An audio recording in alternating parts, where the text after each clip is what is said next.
It's time for the Barr and Lupagus Show, bringing you anything and everything Minnesota Vikings. Welcome to professional football. Welcome back to the Barr and Lupagus Show. I am Lupagus. Today on the show, I'm going to talk about the Vikings linebackers and kind of not really predict, but maybe just give some insight to how this whole linebacker depth chart could shake out in training camp this year. Before I get into that, be sure to subscribe to our channel. We are on the precipice of 500 subscribers. So excited about that. And also, we'll keep pumping out Viking content like a wet mogwai on a daily basis. So just content will be coming at you all over the place. So let's get into these Vikings linebackers. Well, let's first start with the starters. I don't think there's any question who are going to be the three starting linebackers for the Vikings in 2020. First, it all starts in the middle with Eric Kendricks. This guy is simply the best linebacker on the team. He's a beast. He's a leader. 110 tackles a season ago, 4 tackles for a loss, half a sack, and the really impressive number was those 12 pass breakups. This guy was swatting away passes in key situations, 4th downs. Saved the Vikings a couple times. He saved them in that Dallas game. His pass coverage was just balls out this year. It was amazing. The way he stepped up was huge. Hopefully he can repeat that in 2020. If he can, the Vikings are in damn good shape. Then next to him, on one side, they got Anthony Barr.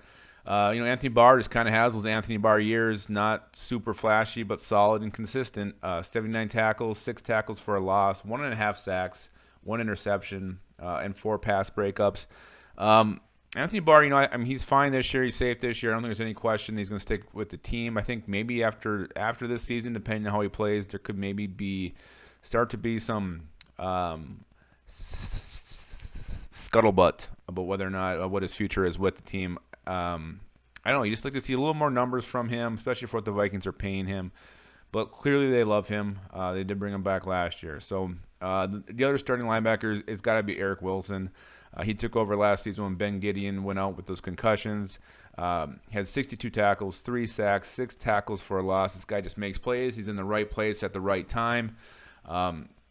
And he's got a knack for good things will happen when he's out there on the field. So Eric Wilson, he's that restricted free agent. This could very well be his last year with the team just because I don't know if the Vikings can afford to re-sign him. And they also have this guy, Troy Dye. We're going to talk about the backups next, and I think it all starts with the rookie Troy Dye from Oregon. Great size, great speed. He can get sideline to sideline, come up and just thump somebody. He's definitely going to be someone the Vikings can be looking to groom into a starting role, and it could very well be Eric Wilson's place next year when Wilson goes out and gets the money that he deserves, because he should have one big payday coming next year. Other backups we got are Cameron Smith, the 5th-round rookie out of USC last year. He was on and off the team, on the practice squad. Then he'd be active for a game. Then he'd be flat out cut. No one wanted him, so we just bring him back.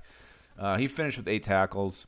And then you also have Ben Gideon. We already talked about him a little bit. 2-year starter, 2.5-year starter. But he had concussions last year. Only had 13 tackles. And Ben Gideon is the opposite of Eric Wilson. He doesn't make big plays. Things don't happen when he's on the field. He'll make his 50 tackles a year. He'll do his job, but he's not going to do anything more than that. He's just, we've said it before, he's vanilla ice cream, like the freezer-burnt, gross vanilla ice cream that no one wants to eat. Other backups on the roster are just unknown guys. You got DeMarcus Smith, the former XFL player, and a couple undrafted guys, Blake Lynch and Jordan Fair.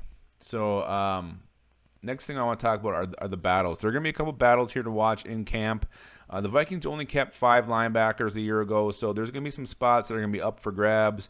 Guys will be duking it out. I think the first one is going to be Eric Wilson versus Troy Dye for a starting job. And Eric Wilson is a huge favorite here.